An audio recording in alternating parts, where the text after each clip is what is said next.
Bienvenue à nouveau. Aujourd'hui, nous recevons une fois de plus John Helmer, l'un des journalistes occidentaux en poste à Moscou depuis le plus longtemps, depuis 1989 si je ne me trompe pas. Merci d'être venu dans l'émission pour parler des dossiers Epstein et je suppose de leur complexité et de leur impact sur la politique internationale.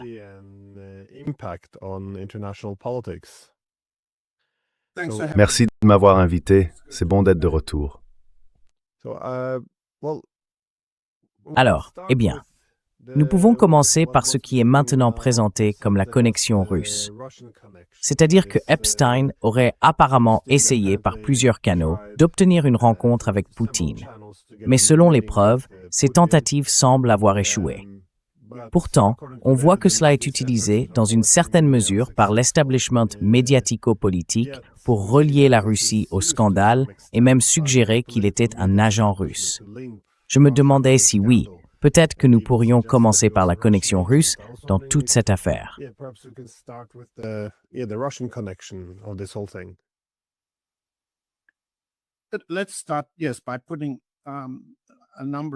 Commençons, oui, par établir un certain nombre de contextes généraux. Et lorsque nous en venons aux détails des tentatives d'Epstein de se rapprocher de la Russie, elles aboutissent toutes à rien. Mais plaçons cela dans ce type de contexte. Tout d'abord, la politique de pouvoir est une affaire assez explosive dans chaque pays. Et chaque bûche ajoutée alimente le feu. Chaque feuille de papier. Le scandale Epstein est évidemment une question majeure dans la politique américaine. Et il y a des associés individuels d'Epstein. Mandelson en Angleterre, Jagland en Norvège, Lashchak en Slovaquie et, Lang à Paris. Tous ces individus constituent un combustible politique dans leurs pays respectifs, dans leur contexte politique particulier. En Russie et aux États-Unis, nous avons un contexte inhabituel.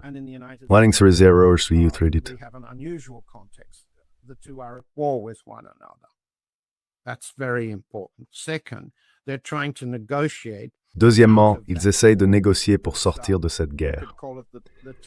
On pourrait appeler cela l'histoire de deux élections de mi-mandat. Trump fait face à une élection de mi-mandat où il est probable qu'il perde un soutien important au Congrès. Et le président Poutine fait lui aussi face à une élection de mi-mandat, le 20 septembre, au cours de laquelle, si les politiques actuelles de la Banque centrale sont maintenues sans percée politique ou militaire sur le front, il est probable qu'il y ait un mécontentement politique considérable, de la déception et peut-être même une réaction de rejet en Russie. Nous avons donc des crises de mi-mandat imminentes pour les deux pays. Dans ce contexte, nous avons un autre problème général. Pour une raison ou une autre, dans tous les pays, les gens ont oublié ce que font les classes dirigeantes lorsqu'elles ne sont pas observées, le fait qu'elles ont des relations sexuelles, le fait qu'elles traitent leurs partenaires sexuels de manière abusive, le fait que cela n'a rien de nouveau.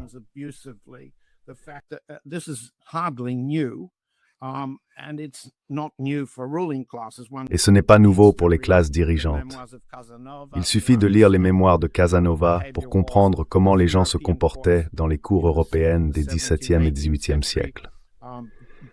Quelqu'un croit-il vraiment que lorsque Henri VIII partait à la chasse, après leur retour au pavillon, il n'y avait pas de femmes forcées, recrutées, réduites en esclavage, Dieu sait quoi encore? Étaient-elles des adultes consentantes? Étaient-elles des enfants? Nous savons ce que font les classes dirigeantes. Le problème, c'est qu'Epstein, en tant que gestionnaire financier relativement amateur, gérant des montages d'évasion fiscale et de blanchiment d'argent, a vu son importance exagérée, tout comme il a exagéré sa propre importance, tandis que les gens oublient de suivre l'argent, de suivre les clients et d'analyser le fonctionnement réel de ces affaires. Ce sont donc des contextes généraux.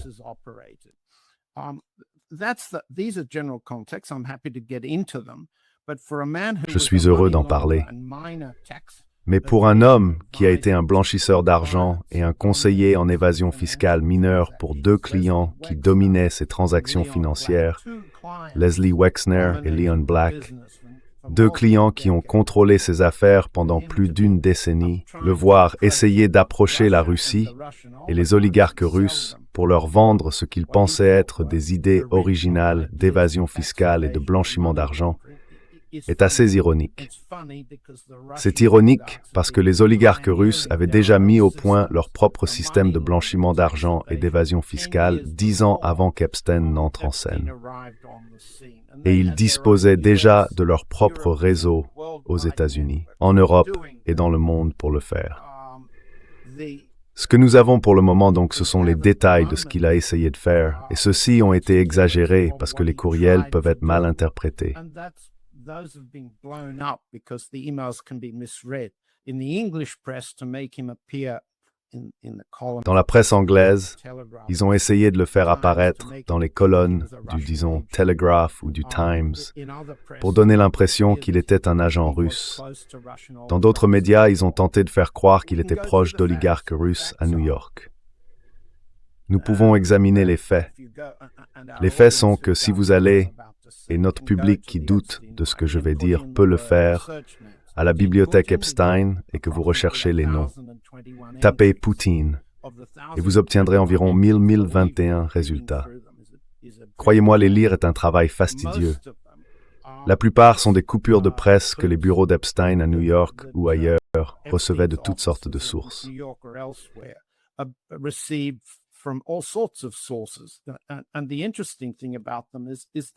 Et ce qui est intéressant chez eux, c'est qu'ils ne sont pas particulièrement compétents. Ils ne témoignent d'aucun réel effort pour comprendre la politique russe. On lui envoyait des extraits du Washington Post, du New York Times, du Wall Street Journal. Alors, que peut-on apprendre sur la politique russe à travers ces médias? Rien d'autre que de la désinformation. Epstein était trop ignorant pour faire la différence entre la mésinformation, la désinformation et la vérité d'une affaire quelconque. Il avait un cerveau de seconde zone, flanqué d'un énorme ego, et beaucoup d'argent passait par ses poches. Il confondait la différence entre sa poche et son cerveau, et aussi sa braguette. Ce qu'il a essayé de faire, c'est d'utiliser le Norvégien Thorbjørn Jagland pour approcher Poutine.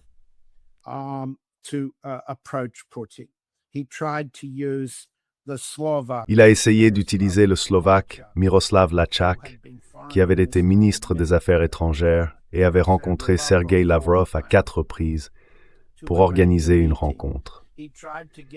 Il a également tenté de solliciter Ehud Barak, l'ancien premier ministre israélien et chef du renseignement militaire, qui avait rencontré Poutine à 2 reprises lorsqu'il était Premier ministre en 2000 et 2001, afin d'organiser une entrevue avec Poutine. Tout ce qu'il a obtenu en retour, ce furent des propositions d'invitation au Forum économique de Vladivostok, que vous connaissez très bien, ou au Forum économique de Saint-Pétersbourg, que vous connaissez tout aussi bien, ou encore à 1 ou 2 de ces forums d'affaires dans des lieux comme Sotchi, ou à titre d'appât, on lui proposait une poignée de main dans la foule, une poignée de main avec le président de la Russie au milieu d'hommes d'affaires, tous en train de vendre quelque chose, surtout eux-mêmes.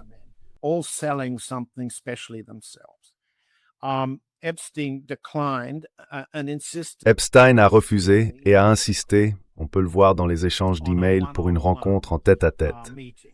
Que pensait-il offrir à Poutine? Que disait-il à ses intermédiaires? Il croyait détenir un projet numérique ou de crypto-monnaie qui ferait de la Russie un leader mondial des transferts en crypto-monnaie, et il pensait pouvoir le vendre à Poutine, tout comme il l'avait vendu à ses clients américains spécialisés dans l'ajustement ou l'optimisation fiscale. Eh bien, peut-être que la famille Chomsky s'y est laissé prendre. Peut-être que Stephen Bannon s'y est laissé prendre. Peut-être que Wexner et Black s'y sont laissés prendre. Mais eux étaient américains, et ils n'étaient ni aussi expérimentés dans l'évasion fiscale que les oligarques russes, ni aussi aguerris face aux tromperies, aux vendeurs et aux bonimenteurs américains que Poutine l'était déjà.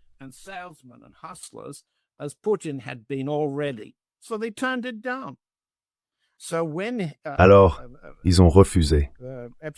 Quand Epstein a découvert qu'il ne pouvait pas obtenir un entretien en face-à-face avec Poutine, Il a essayé diverses autres choses.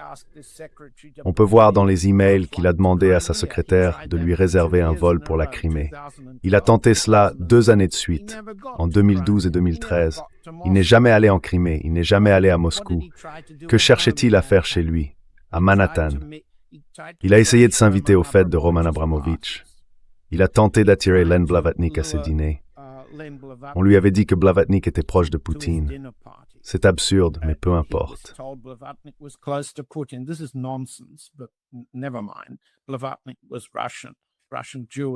Blavatnik était russe, russo-juif, de taille oligarchique à Moscou, New York et Londres, comme vous le savez, et il était considéré comme un oligarque russe. Cette partie est vraie. Blavatnik a poliment décliné l'invitation à ses dîners. Il a essayé de courtiser Oleg Deripaska. Il a essayé de courtiser Prokhorov. J'ai suivi chacun des oligarques, surtout ceux ayant des liens avec les États-Unis, et il a échoué à chaque fois. Aucun d'eux ne s'est présenté. Je ne trouve aucune trace de leur présence à un déjeuner, un dîner ou dans un avion. Pourquoi aurait-il eu besoin de son avion? Ils en avaient de bien plus grands eux-mêmes. Ils avaient leurs propres îles, leurs propres bateaux. Que vendaient-ils?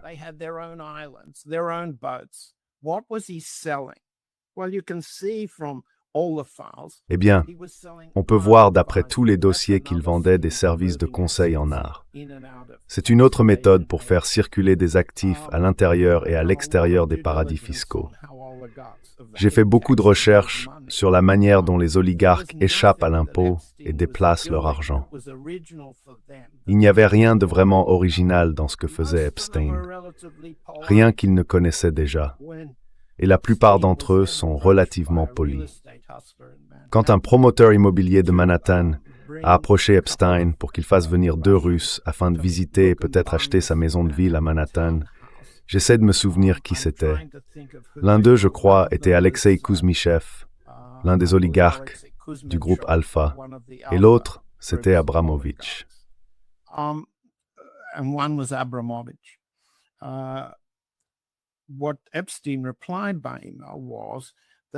Ce qu'Epstein a répondu par email, c'est qu'il avait déjà vu Abramovich, et qu'Abramovich lui avait proposé 250 millions de dollars pour sa maison de ville, offre qu'il avait refusée. C'est une pure invention. D'abord, Abramovich ne s'est jamais présenté. Ensuite, sa maison à Manhattan valait bien moins, tant en valeur qu'en taille, que la rangée de maisons qu'Abramovich avait lui-même achetées. Et 250 millions de dollars représentaient, si je ne me trompe pas, environ 5 fois la valeur marchande de la maison à l'époque. Penser qu'un oligarque aurait pu commettre une telle erreur montre le niveau de sa curiosité et sa capacité à se renseigner sur les Russes. Celui avec qui il semble avoir eu un lien, mais pas directement, était Dmitri Rybolovlev, l'oligarque du potasse, qui faisait des allers-retours à Miami pour acheter la maison de Trump.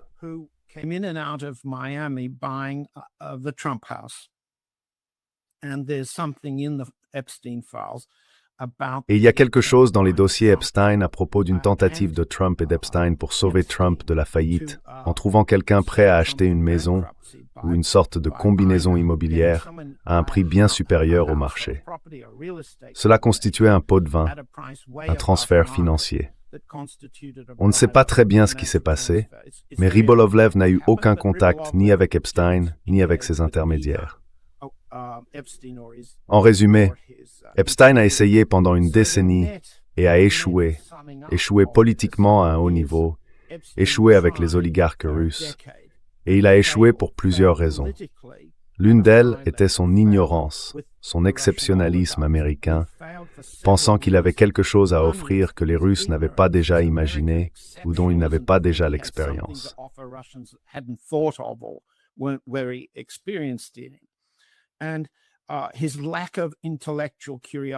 Et son absence de curiosité intellectuelle, il n'en avait aucune de ces qualités. Et aucun des Européens qui l'utilisaient comme intermédiaire, contact ou lien, Barak, Jagland, Leitchuk et d'autres. Il y avait un Émirati nommé Salaim qui a démissionné hier de son poste dans l'entreprise. Aucun de ces individus n'avait une grande compétence en russe. Aucun d'eux n'avait rencontré Poutine en tête-à-tête, toujours en groupe, et Epstein n'avait aucune curiosité.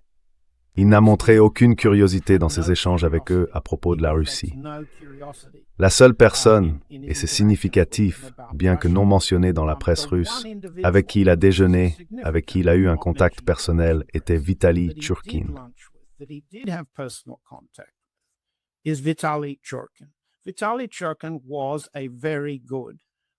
Vitaly Tchurkin était un très bon ambassadeur russe auprès des Nations Unies, un orateur talentueux, plein d'esprit et accompli, qui est mort prématurément en février 2017. Les documents montrent que Tchurkin avait accepté de rencontrer Epstein dans sa maison de Manhattan et qu'il avait été sollicité pour revenir. Il ne fait aucun doute que Tchurkin l'a rencontré plus d'une fois, peut-être une demi-douzaine de fois. On peut dire que ces rencontres constituaient un lien diplomatique régulier.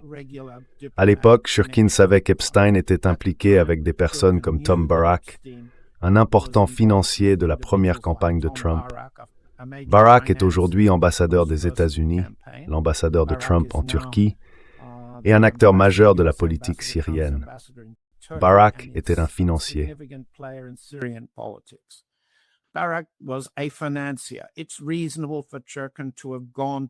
Il est raisonnable que Tchurkin soit allé voir Epstein pour rencontrer d'autres personnes et écouter les rumeurs. Mais ensuite, Tchurkin a fait une chose qui était sans doute inappropriée.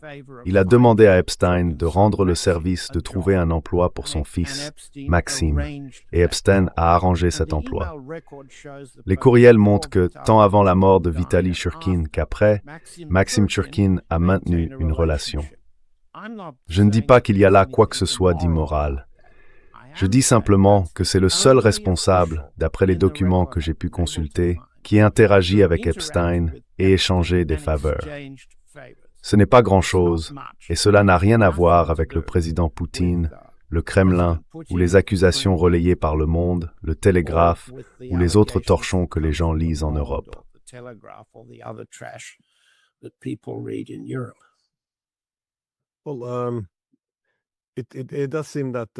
Eh bien, il semble que Jagland, l'ancien Premier ministre de Norvège, qui a ensuite été secrétaire général du Conseil de l'Europe, ait exagéré ses liens ou son influence avec Poutine afin de se vendre à Epstein et d'obtenir des faveurs. Mais encore une fois, c'est ce que font les trafiquants d'influence. Ils offrent des connexions, puis ils veulent quelque chose en retour.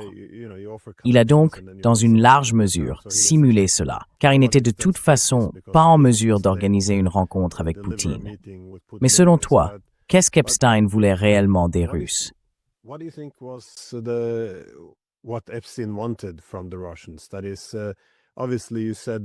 C'est-à-dire, évidemment, vous avez dit que ce qu'il proposait aux Russes ne les intéressait pas.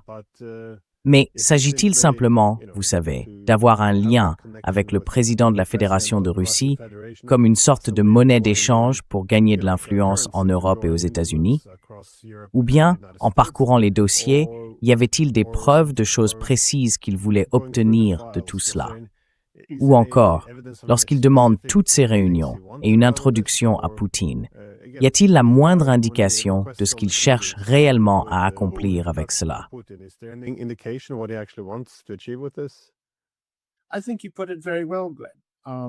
Je pense que tu l'as très bien exprimé, Glenn.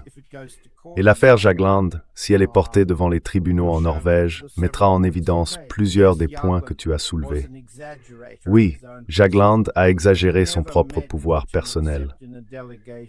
Il n'a jamais rencontré Poutine autrement qu'en tant que membre d'une délégation, soit avec d'autres responsables norvégiens, soit avec le Conseil de l'Europe, et il ne l'a jamais rencontré en tête-à-tête.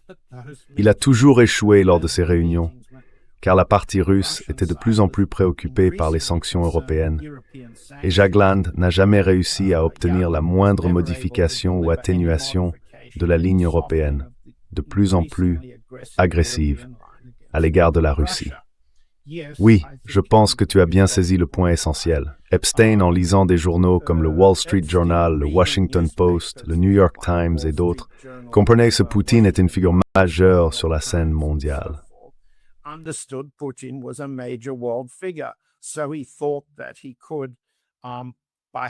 Il pensait donc qu'en organisant une réunion, il pourrait établir quelque chose qu'il pourrait ensuite vendre à d'autres, comme sa connexion avec la Russie. et il répète ce modus operandi. C'est une arnaque classique, une combine typique des soi-disant gestionnaires financiers. Genève et Zurich en regorgent, des dizaines. Le Liechtenstein aussi.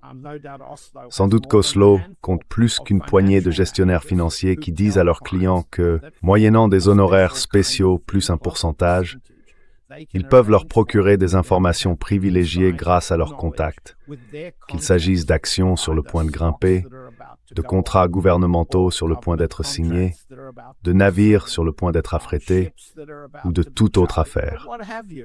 Le gestionnaire financier, soi-disant, vend des informations privilégiées grâce à des connexions supposées.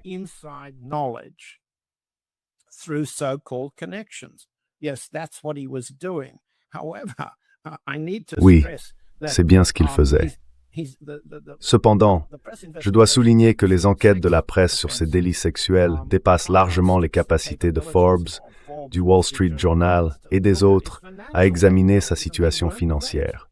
Et elle n'était pas brillante. On peut voir dans l'analyse de Forbes qu'il a réussi à constituer une soi-disant fortune d'environ 530 millions de dollars, composée à peu près pour moitié de liquidités et pour moitié d'immobilier. Il vaut la peine de se demander quelle part de cette somme il a volée à ses clients. Vous savez, il est très courant, surtout en Suisse, au Liechtenstein et à Londres, que des gestionnaires financiers de ce type détournent le capital de leurs clients.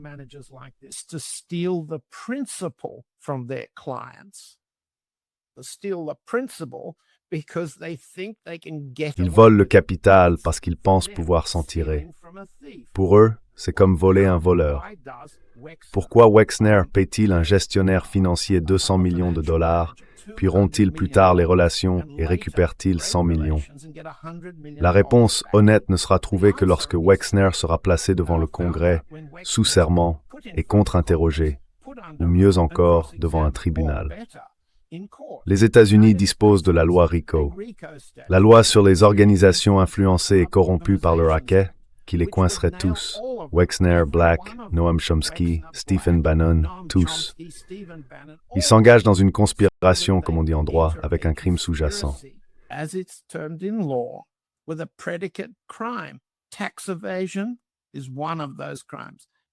La fraude fiscale est l'un de ces crimes. Le délit d'initié en est un autre. Entre les deux, il y a une impasse. Trump. L'administration Trump a ouvert les dossiers du ministère de la Justice dont nous parlons maintenant, mais elle a refusé d'ouvrir ceux du département du Trésor. Ces derniers montrent des transactions, plus de 4200, selon le sénateur Wyden, un démocrate de l'Oregon. Ils révèlent plus d'1 milliard de dollars transitant par un seul compte, toujours selon la commission Wyden. Les démocrates n'ont pas réussi à contraindre les républicains à ouvrir les dossiers financiers. Donc, pour revenir en arrière, Forbes a mis fin à ses enquêtes sur le sujet. Eh bien, nous ne savons pas pourquoi ce petit nombre de payeurs de frais a payé autant.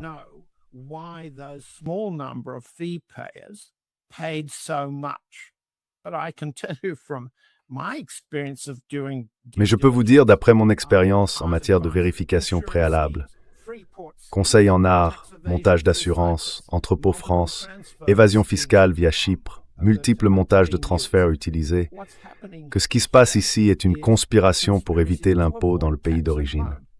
Cela repose sur la confiance envers un petit groupe de collaborateurs, généralement 2 ou 3 avocats, 2 ou 3 comptables, et de nombreuses autres personnes qui font circuler l'argent à travers des dizaines de sociétés et des centaines de noms et de comptes pour le dissimuler.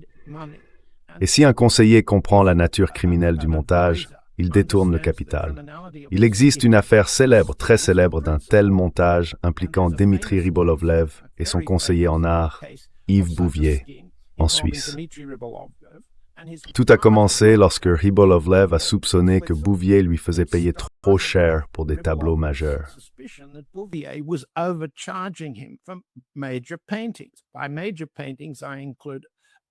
Par grande peinture, j'entends une œuvre de Léonard de Vinci qui se serait vendue environ 450 millions de dollars. Gardez à l'esprit qu'il ne s'agit pas d'amateurs d'art. Le conseiller financier ou artistique n'enseigne pas à quelqu'un qui sont Rembrandt ou Da Vinci. Il utilise de l'argent chaud, le fait transiter par le marché de l'art, stocke le tableau dans un entrepôt à l'aéroport de Genève, puis le revend pour des plus-values non imposées. Voilà, en gros, le stratagème. Lorsque Rybolovlev s'est adressé aux tribunaux en Suisse puis à Sotheby's à New York, la défense de Bouvier était complexe. Il a essentiellement été acquitté de la surfacturation de la marchandise aux clients et n'a jamais été accusé ni condamné pour vol, ce dont Rybolovlev l'avait pourtant accusé, fraude et vol. Dans le cas d'Epstein, cela ne concernait pas seulement l'art.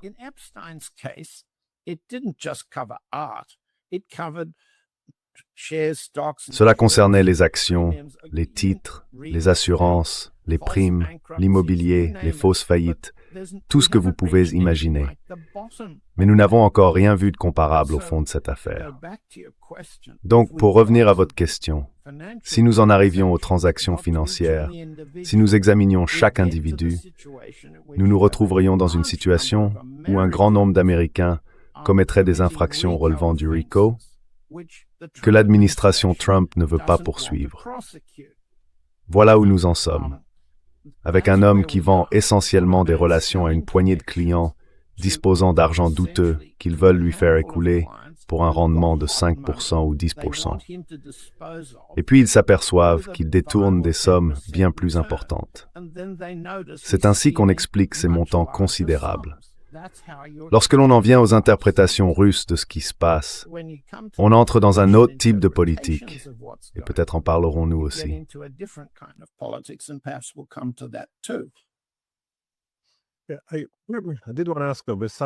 Je voulais quand même poser une question.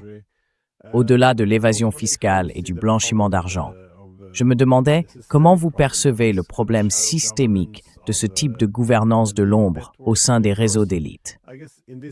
J'imagine que dans ce domaine, le cas norvégien se distingue, car du moins dans ce pays, les gens ont été choqués. C'est un petit pays, environ 5 millions d'habitants, et pourtant il est si largement représenté dans les dossiers Epstein. Il y a énormément de contacts. Et encore une fois, de mon point de vue, cela a parfaitement du sens si l'on considère où le gouvernement place son argent. Le gouvernement norvégien nourrit cette ambition de devenir une superpuissance humanitaire internationale. Il va dépenser des milliards en aide, mais quand ils disent aide, il ne s'agit pas de nourrir les pauvres.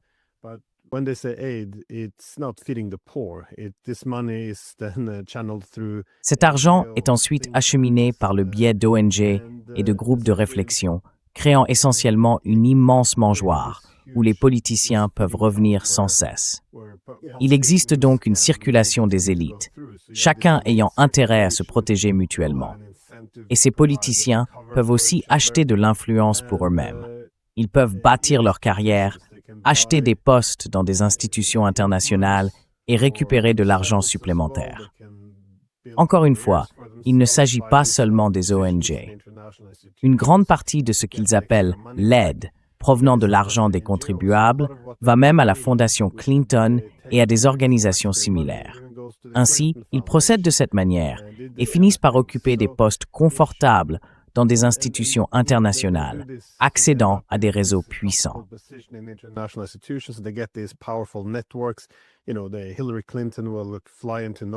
Vous savez, Hillary Clinton se rendra en Norvège pour dîner avec eux, et c'est payé par le contribuable. Et ce n'est pas toujours dans l'intérêt national, c'est aussi une question de faire avancer leur propre carrière. Cela permet en gros aux politiciens d'élaborer leur propre politique. Comme notre ancien ministre des Affaires étrangères, Brende, il figurait aussi dans les dossiers Epstein. Maintenant, il dirige le Forum économique mondial et il dit en substance à Epstein que oui, cela peut remplacer les Nations unies. Ce sont des choses qu'il ne dirait jamais en public. Mais voilà le problème. Quand on injecte des centaines de millions, voire des milliards dans ces organisations non gouvernementales, elles agissent en dehors du contrôle de l'État ou de tout examen public.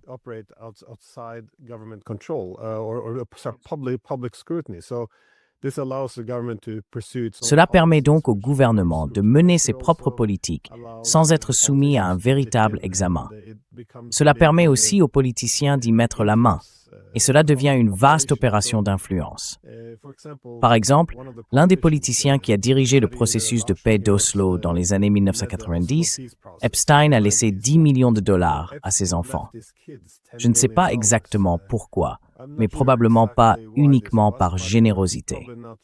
Ils échangent des faveurs. Ils utilisent l'argent public pour s'acheter des positions d'influence, puis ils peuvent s'en servir pour se faire réélire, obtenir de bons postes, toucher des commissions. Mais le problème est bien plus large, à mon sens, car dès lors que la gouvernance internationale passe par des ONG, il n'y a plus de véritable responsabilité.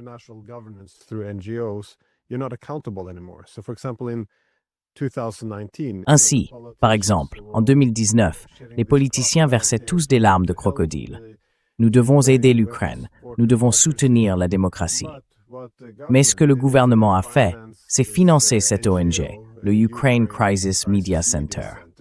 Après que 73% des Ukrainiens ont voté pour le mandat de paix de Zelensky ou sa plateforme de paix, afin de conclure la paix avec le Donbass et la Russie et de mettre en œuvre les accords de Minsk, cette ONG, financée par notre gouvernement ici, ainsi que par les gouvernements occidentaux et le National Endowment for Democracy, a essentiellement tracé des lignes rouges, déclarant qu'il était interdit de céder sur l'un quelconque des points sur lesquels il s'était présenté et qu'il n'était même pas permis de négocier avec la Russie sans que l'OTAN soit présente dans la salle.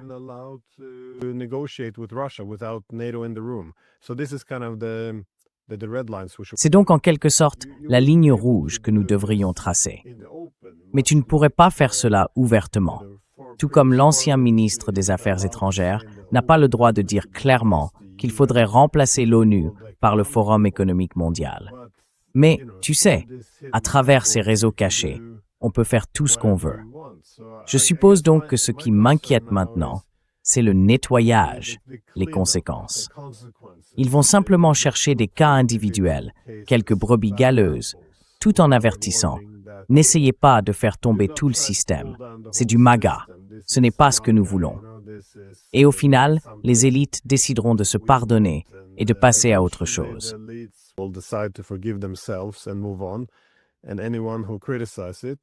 Et toute personne qui le critique serait qualifiée d'acteur anti-étatique, cherchant à semer la méfiance envers le gouvernement et peut-être même au nom d'un gouvernement étranger. Et à partir de là, ils passeront à autre chose, et le système lui-même ne changera pas. Voilà à quoi servent tous ces milliards injectés dans ces soi-disant organisations non gouvernementales dirigées par l'État, ce qui est un oxymore s'il en est. Mais oui, je me demande, comment vois-tu les choses évoluer? Parce que tu as mentionné qu'aux États-Unis, il n'y a pas vraiment d'arrestation. Les médias semblent simplement essayer de détourner l'attention avec Russia Gate, toute cette histoire.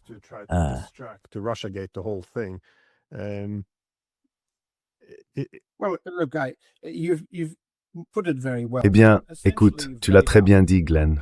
En substance, tu as décrit une partie de la structure du pouvoir impérial. Et soudain, à travers les documents Epstein, on voit comment fonctionne l'impérialisme, sur les plans financiers et économiques. Maintenant, la Norvège est un acteur majeur, je n'ai pas besoin de te le dire, tu l'as très bien formulé, dans le domaine du transport maritime. Et pourtant, je n'ai pas vérifié si certains des projets maritimes ou des oligarques du secteur en Norvège étaient impliqués. Je ne le pense pas. La Norvège est une grande puissance pétrolière et gazière, et comme tu l'as dit, elle exerce par son influence et par la portée de ses ONG un vaste réseau d'organisations de propagande et de groupes de réflexion qui prétendent être indépendants, mais qui en réalité mènent la guerre contre la Russie.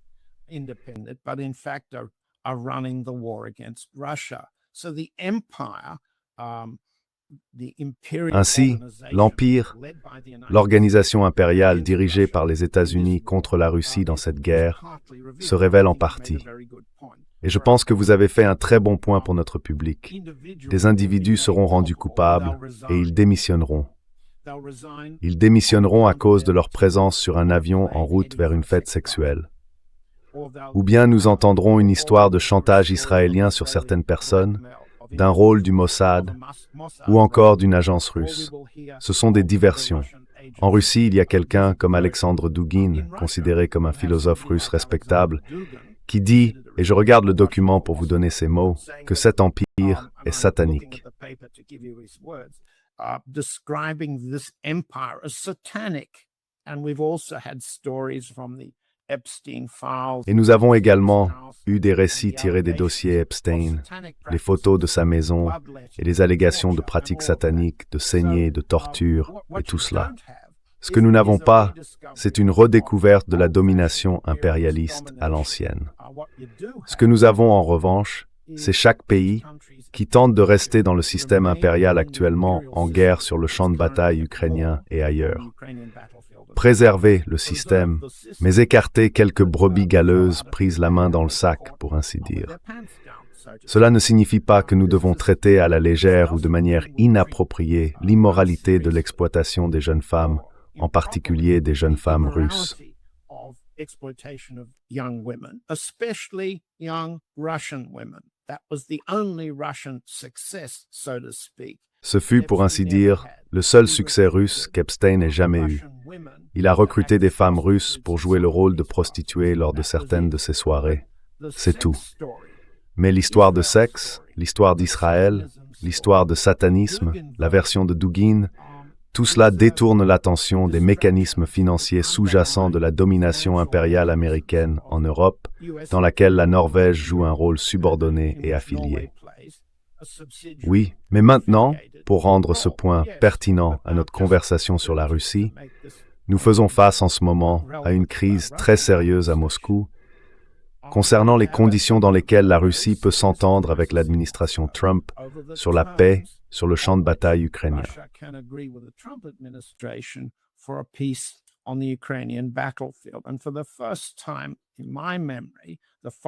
Et pour la première fois dans mon souvenir, le ministre des Affaires étrangères est activement critiqué selon la ligne de Kirill Dmitriev concernant les négociations.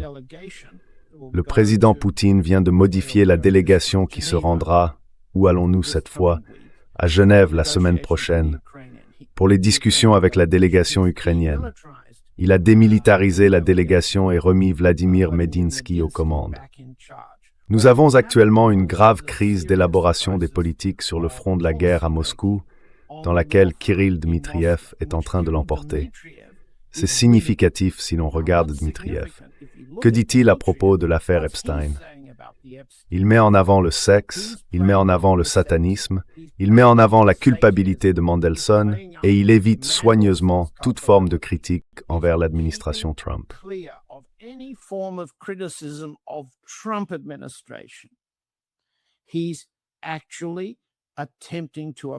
Il cherche en réalité à apaiser et à se concilier l'administration Trump, qui comprend des personnes avec lesquelles il a déjà négocié.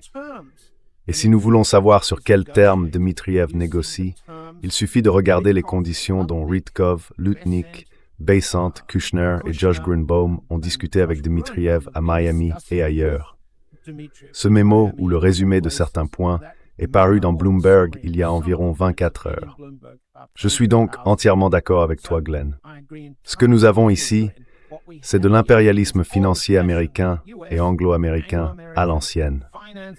Et il y a beaucoup de personnes que tu invites à ton émission qui sont des experts du fonctionnement de ces systèmes, à l'œuvre auprès de négociateurs russes comme Kirill Dmitriev, pour s'assurer qu'ils apportent à la table une forme de négociation que le président Poutine ne veut plus voir représentée par le groupe de l'amiral Yakoshchikov.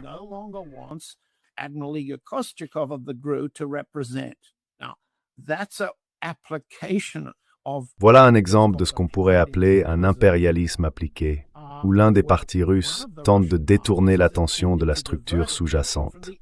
Pourquoi? Parce que la théorie à Moscou veut que la Russie puisse faire avancer ses intérêts en concluant un accord avec ces mêmes éléments. En même temps, il existe une importante faction russe, probablement la majorité du Conseil de sécurité, qui affirme que la Russie ne peut pas conclure d'accord avec ces éléments du côté américain. Nous avons donc ici une politique à la Epstein appliquée, et ils la prennent très au sérieux. And they're very serious. Well, Eh bien, selon toi, quelle serait la conséquence de cet effort visant essentiellement à russifier les dossiers Epstein? Parce que toute la leçon des précédentes versions de ce genre d'affaires, c'est que c'est très imprévisible. Par exemple, si l'on remonte à 2016, le Russiagate original concernait avant tout la politique intérieure des États-Unis. Comme nous l'avons appris grâce à tous ces documents, l'équipe d'Hillary Clinton n'a pas réussi à arrêter Trump. Comme Trump l'a lui-même dit, il pourrait tirer sur quelqu'un à Manhattan sans que cela n'affecte sa position dans les sondages. Donc en somme, ils ont supposé que le relier à la Russie serait la kryptonite qui le ferait tomber.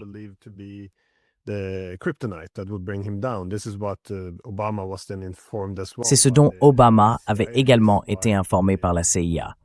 C'est pourquoi Clinton fabriquait ces liens. Mais mon point est que c'était une querelle interne aux États-Unis.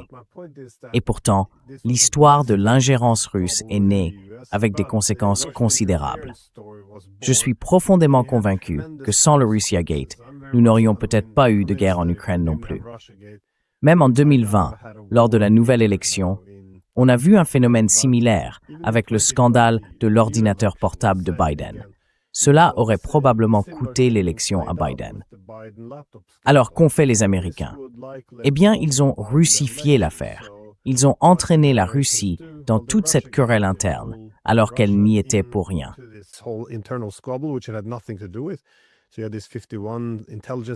Donc, il y avait ces 51 agents du renseignement qui mentaient, affirmant que, vous savez, la Russie avait laissé ses empreintes partout. Il n'y avait pourtant aucune trace. Et plus tard, ils ont essayé de revenir sur leurs propos. Mais les médias ont répété l'histoire et les réseaux sociaux ont pratiqué la censure. Je veux dire, Twitter avait même suspendu tout le compte du New York Post à ce moment-là. Bien sûr, on ne pouvait même pas partager le lien. Facebook a fait la même chose. Ils ont modifié l'algorithme pour que les gens ne puissent pas le voir. Plus tard, Zuckerberg a dit que le FBI le leur avait demandé. Donc, encore une fois, on a cette histoire fabriquée sur la Russie pour dissimuler la corruption et les scandales internes aux États-Unis. Et encore une fois, c'est le rôle du bouc émissaire.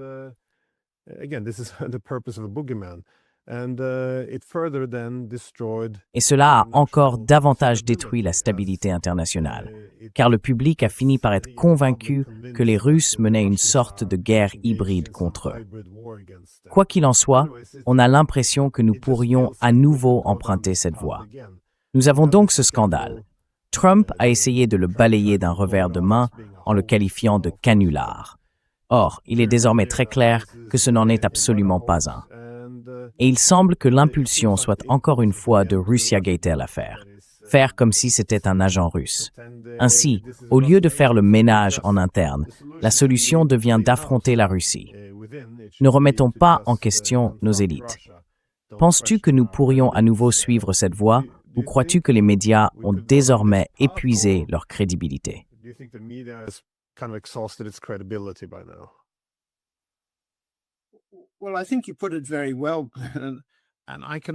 Eh bien, je pense que tu l'as très bien dit, Glenn, et je ne peux qu'être d'accord avec ton analyse sur la façon dont la guerre de propagande renforce la guerre impériale. Ce que j'ajouterais en parlant du point de vue russe est un peu différent. La propagande est toujours un sous-produit, la manifestation en surface de conflits sous-jacents entre forces économiques et militaires. Et dans cette guerre en particulier, il faut dire que la force militaire russe est en train de l'emporter sur ce champ de bataille. Si le Kremlin la laisse se poursuivre, sans parvenir à un accord de négociation avec les Américains qui tirent profit de cette guerre de propagande, le résultat sera la fin de l'expansion de l'OTAN vers l'Est, du moins sur ce front.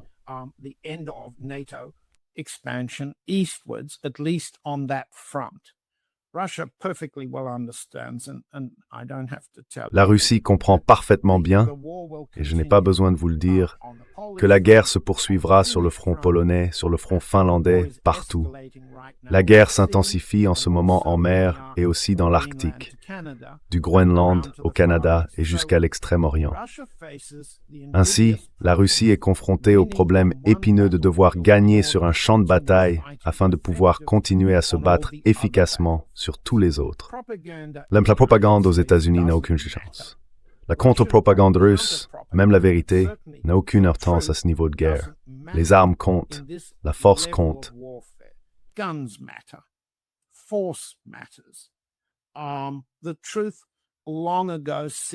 La vérité a depuis longtemps cessé de convaincre les régimes européens, tous politiquement faibles, de renoncer à cela. Il n'importe donc guère qu'il y ait à Londres ou à Washington une force qui tienne la Russie pour responsable de ceci ou de cela.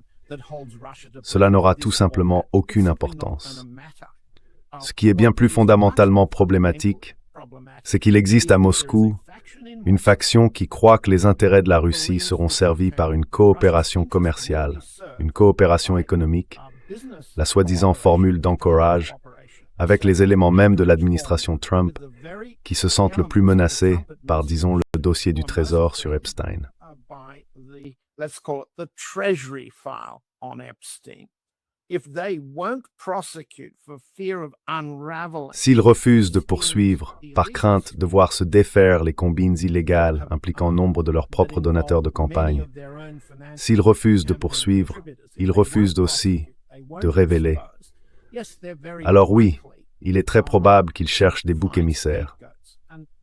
Et ils ne peuvent pas prendre le gouvernement israélien pour bouc émissaire. Ils ne peuvent pas accuser le Mossad.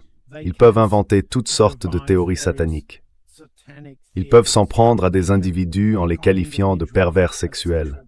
Ils peuvent s'en prendre aux démocrates. Et Bill Clinton n'a pas seulement pris l'avion d'Epstein. J'ai eu des sources qui m'ont parlé de ses aventures aériennes à caractère sexuel dans des stations balnéaires mexicaines. Rien de nouveau à cela. Mais on peut s'attendre à ce genre de propagande. Le problème russe, c'est: peut-on conclure des accords de coopération économique à long terme avec ce type de personnes?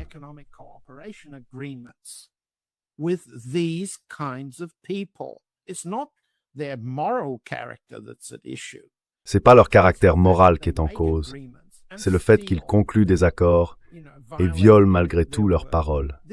C'est cela qui se joue en ce moment. Et si nous avons à Moscou une faction qui dit qu'on peut faire des affaires comme d'habitude avec ces gens-là, et une autre faction qui dit non. Non, ces gens-là, ce n'est pas parce qu'ils sont sataniques, ce n'est pas à cause de leur perversion sexuelle, ce n'est pas parce qu'ils maltraitent les femmes. Tout cela peut être vrai, mais c'est sans rapport avec leur plan de guerre pour la Russie. Et ces plans de guerre visent à la désintégration de la Russie, comme ils l'ont toujours fait depuis 1917, et certainement depuis 1945. Donc, je suis d'accord avec toi, Glenn.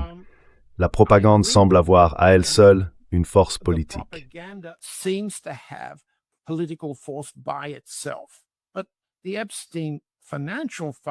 Mais les dossiers financiers d'Epstein montrent que la propagande est essentiellement financée, dirigée par l'argent et le pouvoir politique, et qu'en fin de compte, le pouvoir politique repose sur la puissance militaire. En ce moment, la Russie gagne sur un champ de bataille, mais elle sape la confiance qu'elle avait bâtie avec ses alliés. Le président Xi de Chine, le premier ministre Modi de l'Inde, Kim en Corée du Nord, Raúl Castro à Cuba et les gardiens de la révolution en Iran. La Russie met en péril ses alliances pour une guerre mondiale qui pourrait se prolonger indéfiniment, en essayant de faire croire qu'on peut conclure un accord partiel tout en conservant l'attitude de routine du personnage Epstein. Et il n'est pas nécessaire d'épingler les visites de Howard Lutnick avec ses enfants, ses épouses et ses nounous sur l'île. Ce n'est pas la question.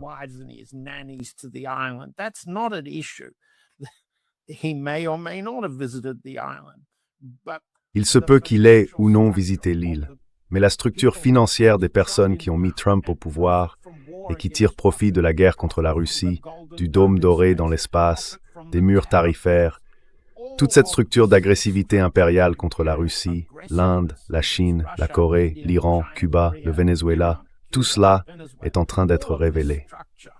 Et peu importe quelle diversion propagandiste la presse américaine invente. Ce qui importe, ce sont les décisions que le président Poutine hésite à prendre en ce moment.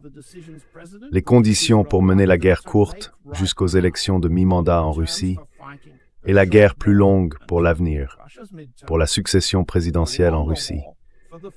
Du point de vue russe, la théorie de Dugin, selon laquelle le monde est satanique, ne mène nulle part, à moins qu'il ne devienne chrétien orthodoxe selon sa propre conception.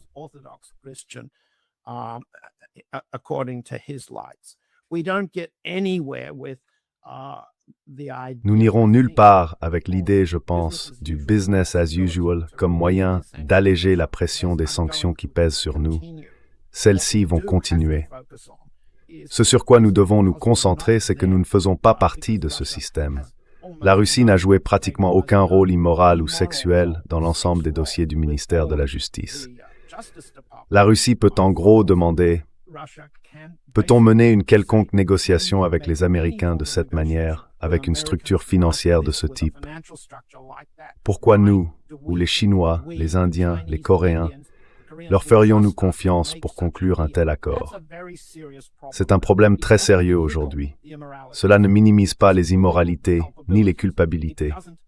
Cela ne suggère en rien que les abus envers les femmes soient tolérés. Non, ce que nous disons, c'est que ce système de perversion n'est qu'une petite partie de l'asservissement impérial plus vaste que la communauté américaine veut imposer à la Russie.